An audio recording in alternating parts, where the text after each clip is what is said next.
সত্য সহায় হোক সর্বজীবে, শান্তি প্রতিষ্ঠিত হোক সর্বজীবে।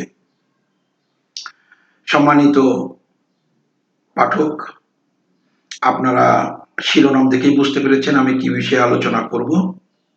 তথাপিও বিষয় সম্বন্ধে একটু আলোচনা না করলে নয়, তাই বলছি যে যারা মুর্শিদ হতে চান কেবলমাত্র তাদের জন্যই আমার এই প্রচেষ্টা। মুর্শিদ কি? মুর্শিদ হলো যে যারা কুরআনের আলোকে বা ধর্মগ্রন্থের আলোকে নিজ নিজ সম্প্রদায় ধর্মগ্রন্থের আলোকে আদেশ এবং নিষেধ করার মতো দক্ষতা অর্জন করেছেন এবং এটা যারা প্রয়োগ করেন তারাই হচ্ছেন মুর্শিদ। তো এখন এ বিষয়ে আমাদের মধ্যে অনেক গুরু আছেন যারা বলেন কোরআন কি? কোরআন লাগে না, কোরআন ছাড়াই আমরা গুরু, মানে কোরআন লাগে না ওদের গুরুগিরিতে। অতএব যারা বলেন কোরআন লাগে না, মুসলিম সম্প্রদায়ে জন্মগ্রহণ করে যারা বলেন যে গুরুগিরি করতে কোরআন লাগে না, আমি মনে করি যে তারা আসলে ভণ্ড। অর্থাৎ আপনি যা কিছু বলবেন তার জন্য একটা আপনার গাইড বুক থাকতে হবে। তো আমরা যেহেতু মুসলিম, আমাদের গাইড বুকটা হচ্ছে পবিত্র কুরআন, আর সেই কুরআনের আলোকেই আমাদেরকে পথ নির্দেশনা দিতে হবে। সেখানে যে আদেশ করা হয়েছে সেটা, এবং যেটা নিষেধ করা হয়েছে সেটি, এবং নিজেকে সেটা মানতে হবে। এখন বলবেন যে এটা আমরা কোরআনটা জানবো কিভাবে? আসলে কোরআন জানতে হলে আপনাকে, যেহেতু আমাদের কোরআন আরবি ভাষায় এসেছে, তাহলে আপনাকে আরবি ভাষা জানতে হবে। আপনি যদি নিজে আরবি ভাষা না জানেন, যদি নিজে আরবি থেকে অনুবাদ করতে না পারেন, এবং নিজে যদি তার সঠিক বিষয় গুরুর কাছ থেকে না জেনে নেন, তাহলে তো কোনো অবস্থাতে আপনি কোরআনের বিষয়ে মুর্শিদ হতে পারবেন না কোরআনের আলোকে। এখন এত এত মাদ্রাসা আছে, মাদ্রাসা থাকার পরেও কিন্তু তারা মুর্শিদ হতে পারেনি। কারণ কি? মাদ্রাসার শিক্ষায় শিক্ষিতরা হলো তাদের মাদ্রাসায় যেটা শিক্ষা অর্জন করেছে, ব্যাকরণগতভাবে ভাষাগতভাবে যা শিখেছে, এই বিষয়টি কিন্তু সকল জায়গায় সঠিকভাবে প্রয়োগ করলেও একমাত্র কোরআনের বেলায় এসে তারা সঠিকভাবে প্রয়োগ করেনি। তারা এখানে নিজস্ব মতাদর্শ, নিজস্ব মতবাদ তুলে ধরার জন্য তারা এখানে ভুল অনুবাদ করেছে। এগুলি যখন আপনি আরবি পড়া শিখবেন, আরবি থেকে অনুবাদ করা শিখবেন, তখন আপনি বুঝবেন। আমি এখন একা বলতেছি, তখন আপনারা যারা যারা শিখবেন তারা সবাই বলবেন, তাহলে আমরা একটু সংখ্যায় বেশি হলাম, এই আর কি। তো এই আরবি শিক্ষা বা মাদ্রাসা শিক্ষা কোরআন জানার জন্য কোনো ভূমিকা রাখেনি। এখানে নিজস্ব নিজস্ব মতাদর্শ আছে, শিয়া, সুন্নি, কাদিয়ানি, এছাড়া অন্যান্য মাযহাব, বিভিন্ন মাযহাব, তারা হচ্ছে তাদের নিজেদের মতো করে কোরআনকে উপস্থাপনের জন্য কোরআনের মধ্যে শব্দের অর্থ বা ভাব অর্থ, সামগ্রিকতায় নিজেদের মতাদর্শ তুলে ধরার চেষ্টা করেছে, কিন্তু সঠিক অনুবাদটা তারা কেউই করেনি। তো এই সঠিক অনুবাদ যদি আপনাকে করতে হয়, তাহলে আপনাকে অবশ্যই আরবি জেনে আরবি থেকে নিজে অনুবাদ করে সঠিক অনুবাদটা আগে উপস্থাপন করেন, তারপরে এর মধ্যে কি তত্ত্ব আছে সেটা পরে আলোচনা হবে, এটা গুরুর কাছ থেকে জেনে নেওয়া যাবে। তো এরপরে আসলো যে আপনি জিজ্ঞাসা করতে পারেন যে এই যে আপনি আরবি আমাদেরকে শিক্ষা দেবেন, এটা কোন বই থেকে শিক্ষা দেবেন, বা আমার যোগ্যতা লাগবে কি? আপনার যদি আমার এখান থেকে মুর্শিদ হতে হয় বা মুর্শিদ হতে চান, তাহলে আমার এই পাঠে অংশগ্রহণ করতে হলে আপনার যোগ্যতা লাগবে। আপনি শুধুমাত্র বাংলা পড়তে জানেন, রিডিং এটা পড়তে জানলে আর কিচ্ছু লাগবে না। আর আমি কোন পাঠ থেকে, কোন বই থেকে শিক্ষা দেবো? আসলে আমি যে বই থেকে শিক্ষা দেবো সেটা আমাদের বাংলাদেশ মাদ্রাসা শিক্ষা বোর্ড থেকে যে বইগুলিকে নির্বাচিত করেছে, যে বইগুলি দিয়ে মাদ্রাসা শিক্ষা বোর্ড পড়াশোনা করায়, আমি সেই বই দিয়েই আপনাদেরকে পড়াবো। তা এক্ষেত্রে আমি একটা আপনাদেরকে পরামর্শ করবো যে আপনারা একা একা না করে, এই পাঠটা একা একা না শুনে বা না পড়ে, আপনারা যদি জোড়াই জোড়াই, মানে দুইজন, স্বামী স্ত্রী, ভাই বোন, বোন বোন, ভাই ভাই, বন্ধু নিয়ে যদি আপনারা মনে করেন যে দুইজনে কথোপকথন করতে পারেন, যেটুকু শিখলেন সেটুকু নিয়ে আলোচনা করতে পারেন, তাহলে দেখা গেল যে আপনাদের মুখের জড়তাটা কেটে যাবে। আর যদি আপনি শিখছেন কিন্তু বলছেন না, তাহলে আপনার কিন্তু জড়তাটা কাটবে না, কারণ আপনি তো বলার অভ্যাস করতেছেন না। তাই আগে যতটুকু শিখবেন ততটুকু বলার অভ্যাস করবেন। এখন হলো এই যে আমরা যে বইটা দিয়ে শুরু করব সেটা হচ্ছে আদ-দুরুসুল আরাবিয়া, মানে আরবি পাঠ, ইবতেদায়ী প্রথম শ্রেণী, অর্থাৎ প্রাথমিক বিদ্যালয়ের প্রথম শ্রেণীর জন্য এই বইটা নির্বাচিত। আর এই নির্বাচিত বই দিয়েই আমরা আপনাদেরকে পড়াশোনা করাবো। এটা 2026 শিক্ষাবর্ষের জন্য পরিমার্জিত। তো এই বইটা দিয়ে আমরা পড়াবো আপনাকে। তো এই বইয়ের আমরা শুরু করব প্রথম পাঠ থেকে। প্রথম পাঠ থেকে আমরা শুরু করব। আসুন আমরা প্রথম পাঠে চলে যাই।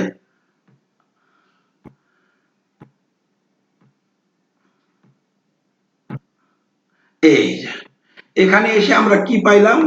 প্রথম প্রথম পাঠ। এই প্রথম পাঠের আরবি হচ্ছে আদ-দারসুল আউয়ালু। আদ-দারসুল আউয়ালু। আদ-দারসুল আউয়ালু মানে প্রথম পাঠ। দর্স, দর্স মানে পাঠ, আওয়াল মানে প্রথম। আদ-দারসুল আউয়ালু প্রথম পাঠ। এটা আপনার মুখস্থ করতে হবে যে আদ-দারসুল আউয়ালু প্রথম পাঠ। দর্স মানে পাঠ, আওয়াল মানে প্রথম। আদ-দারসুল আউয়ালু প্রথম পাঠ। এই প্রথম পাঠে আমরা দুটি হরফ শিখবো। প্রথম পাঠে দুটি হরফ, তাহলে একটি হচ্ছে আলিফ আর একটি হচ্ছে হামজা। একটি আলিফ, একটি হামজা। এই যে এইটা দেখছেন, এটা আলিফ, আর এইটা হচ্ছে উল্টা দুইয়ের মতো দেয়া আছে, এই আলিফের মতো, এটা হচ্ছে হামজা। এই দুটি হরফ। তো এই দুটি হরফ আলিফ এবং হামজার মধ্যে পার্থক্য কি? যখন আলিফের উপরে জের জবর পেশ পড়ে তখন সে আর আলিফ থাকে না, সে হামজাতে রূপান্তরিত হয়ে যায়। তো এখানে আমরা পড়ব, এখানে লিখতেছে আনজুরু ওয়াস্তামিউ ওয়া আকরাউ। আনজুরু মানে দেখি, ওয়াস্তামিউ এবং শুনি, ওয়া আকরাউ এবং পড়ি। অর্থাৎ আনজুরু ওয়াস্তামিউ ওয়া আকরাউ দেখি, শুনি ও পড়ি। তো আমরা যেমন ছোটবেলায় পড়েছি যে এতে অ্যাপেল, বি এ বল, সি এ ক্যাট, ডি এ ডগ, এই যে পড়ছি, এখানে কিন্তু আমাদের মুখ্য উদ্দেশ্য ছিল লেটার মানে বর্ণ বা হরফগুলিকে চেনা। আর সেই সাথে হরফের অনুকূলে ওই হরফ দিয়ে শুরু যে সকল শব্দ আসে সেই নামগুলি শেখা। তো এখানেও আমরা সেভাবে, আপনি এখন পড়তে পারবেন না, কিন্তু আপনার প্রথমত দরকার হচ্ছে হরফটা জানা। হরফটা আগে চিনতে হবে। তো হরফটা চিনতে হলে হরফের পাশাপাশি যদি আপনি একটি করে শব্দ, একটি করে নাম শিখে যান, এইরকম নামগুলি শিখতে শিখতে এক সময় আপনি সমস্ত নাম, পৃথিবীতে যত কিছু আমরা বাংলায় নাম বলি, এই সমস্ত নামগুলিকে আগে আরবিতে জেনে যাবেন এবং সেই নামগুলিকে এবার কিভাবে প্রয়োগ করবেন, এই প্রয়োগগুলি আস্তে আস্তে আমরা শিখবো। তো প্রথম যে হরফ তার নাম হচ্ছে আলিফ। আলিফে আল্লাহু, আলিফে আল্লাহু, আলিফে আল্লাহু। এখানে আবার আলিফ আছে। আলিফে আলিফ লাম মিম, অর্থাৎ এখানে যে দেখ, এটা জানার দরকার নেই। আলিফ, লাম এবং মিম এই তিনটি হরফ সূরা বাকারার প্রথম আয়াত, এটা আলিফ দিয়ে শুরু করছে। এবার আসুন আমরা দ্বিতীয় যে হরফটি শিখবো তার নাম হামজা। এই হামজাতে উম্মুন, উম্মুন মানে মা। হামজাতে উম্মুন, উম্মুন মানে মা। এরপর হলো আক্তুবু মানে লিখি। এই যে আপনি লিখবেন, একটা খাতা নিবেন, নিয়ে এই যে যেমন আলিফ, এই যে এখানে থেকে আপনি যে লেখা শিখেন আস্তে আস্তে, যে আলিফ, এই যে আলিফটা আপনি লিখেন, এটা হলো আলিফ, তারপরে এটা হলো হামজা। এভাবে আপনি লিখেন, লিখলে হবে কি আপনার লেখার হাতটাও সুন্দর হয়ে যাবে। আস্তে আস্তে আস্তে আস্তে আপনার লেখার হাতটাও সুন্দর হবে। এই যে আলিফ, হামজা, এইভাবে আপনি খাতায় লিখেন আস্তে আস্তে, যে আলিফ কোনটা, হামজা কোনটা, এটা আপনি নিজে নিজে লিখেন। আলিফে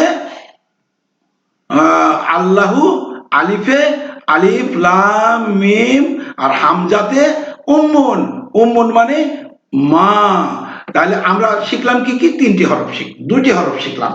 আলিফে আল্লাহু, আল্লাহু মানে উপাস্য, আমরা যার উপাসনা করি সেই উপাস্যর মহান নাম, একমাত্র যেই মহান বস্তুগত নাম, তার নাম হচ্ছে আল্লাহ।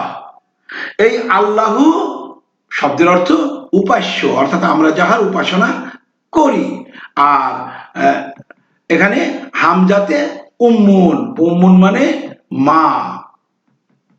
এবার আমরা দ্বিতীয় পাঠে আর তিনটি হরফ শিখেই আজকের মতো পাঠটি শেষ করে দেব। তো আজকের পাঠটি একটু বড় হয়ে গেল, কারণ আমি ভূমিকা আলোচনা করতে হয়েছে, তো ভূমিকাটি আলোচনা না করতে হলে ছোট হতো।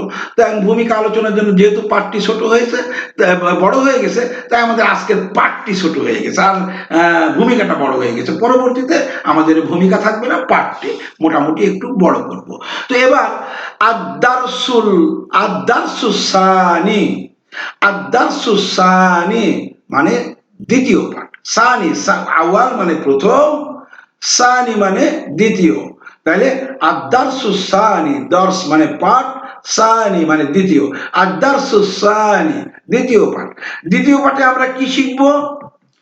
দ্বিতীয় পাঠে আমরা তিনটি হরফ শিখব।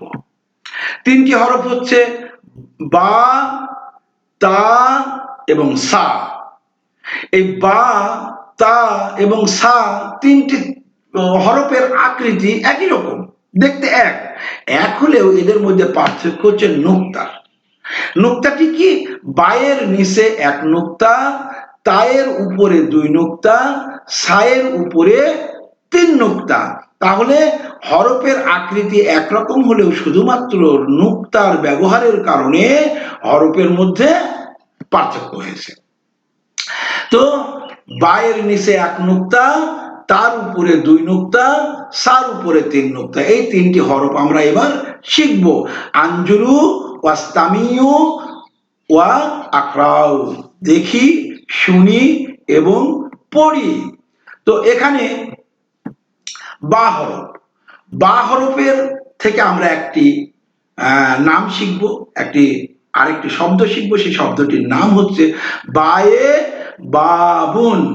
বাবুন মানে দরজা, বায়ে বাবুন, বাবুন মানে দরজা। তায়ে তাজুন, তাজুন মানে মুকুট, তায়ে তাজুন, তাজুন মানে মুকুট। আর সায়ে সামারুন, সামারুন মানে ফলমূল, সায়ে সামারুন, সামারুন মানে ফলমূল, সায়ে সামারুন, সামারুন মানে ফলমূল। তো এইভাবে এই যে আমরা আজকে মোট 5টি হরফ শিখলাম, সেই সাথে 5টি শব্দ শিখলাম। তো এখন আপনি এটা আবার লিখবেন আস্তে আস্তে, লেখা শিখতে হবে আপনাকে। যে একসাথেই যদি আপনি একটু কষ্ট করে লিখেন, তাহলে আপনার হাতের লেখাটাও একটু সুন্দর হলো। যে এই যে বা, বা বা, তারপরে এই যে বায়ের নিচে এক নুক্তা, তারপরে তা, তায়ের উপরে দুই নুক্তা। আপনি এভাবে লিখুন, এভাবে আপনি লিখুন। এভাবে যদি একটু লিখেন, তাহলে আপনার হাতের লেখাটাও একটু সুন্দর হবে। আস্তে আস্তে যত দিন যাবে তত আপনি বাংলা লেখা বা ইংলিশ লেখার মতো দ্রুত আরবিটাকে লিখতে পারবেন। আমরা সেভাবে আস্তে আস্তে যাব। এটা তা, এটা হলো সা, এই সায়ে আপনি এভাবেই লিখুন। একইভাবে এটা হলো সা, সাটাও আপনি লিখতে থাকুন। এভাবে যে আলিফ বা তা সা, তিনটা হরফ, আলিফ বা তা সা বা হামজা দিয়ে এই 5টি হরফ আপনি লিখেন, লেখা শিখেন। এভাবেই আপনাকে ধীরে ধীরে ক্লাসগুলি আমরা করব এবং আপনি আস্তে আস্তে শিখবেন। তো আজকের পাঠে আমরা শিখলাম 5টি হরফ। আলিফে আল্লাহু, আলিফে আলিফ লাম মিম, আর হামজাতে উম্মুন, উম্মুন মানে মা, আর বাতে বাবুন, বাবুন মানে দরজা, তাতে তাজুন, তাজুন মানে মুকুট, সাতে সামারুন, সামারুন মানে ফলমূল। তো এই পর্যন্ত আমরা আজকে শিখলাম, এই পর্যন্ত আজকের পাঠ শেষ। সকলের প্রতি শান্তি বর্ষিত হোক, সত্য সহায় হোক সর্বজীবে, শান্তি প্রতিষ্ঠিত হোক সর্বজীবে।